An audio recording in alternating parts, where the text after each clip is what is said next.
നമസ്കാരം. ഞാൻ ഇന്നിവിടെ പറയാൻ പോകുന്നത് കർക്കിടക മാസത്തിൽ നാം എല്ലാവരും കഴിച്ചിരിക്കേണ്ട പത്തിലത്തോരനെ കുറിച്ചാണ്. ഇതിലേക്കുള്ള ഇലകളിൽ ഒന്നാണ് കുമ്പളങ്ങയുടെ ഇല. അടുത്തത് ചുവന്ന ചില്ലയുടെ ഇല. ഇനി വേണ്ടത് സാമ്പാർ ചീര. ഇനി വേണ്ടത് വലിയ ചേമ്പില. അടുത്തതായി ചേനയുടെ ഇല. അടുത്തതായി മത്തന്റെ ഇല. ഇനി പൊന്നാങ്കണ്ണി. ഇനിയുള്ളത് മദ്രാസ് ചീര. ഇനി ചെറിയ ചേമ്പ്. ഇതിലേക്ക് കൊടിത്തുക. ഇതാണ് തഴുതാമയുടെ ഇല. ഇതാണ് കോവക്കയുടെ ഇല.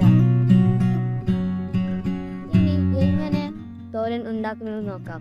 ആദ്യമായി 10 ഇലകൾ കഴുകി വൃത്തിയായി ചെറിയ കഷ്ണങ്ങളായി നുറുക്കിയെടുക്കാം. ഇനി ഇതിലേക്ക് അല്പം മഞ്ഞൾപ്പൊടി, ഉപ്പ്, കാന്താരി, തേങ്ങ ചീരിയത് എന്നിവ ചേർത്ത് വെളിച്ചെണ്ണയിൽ തോരനുണ്ടാക്കുക.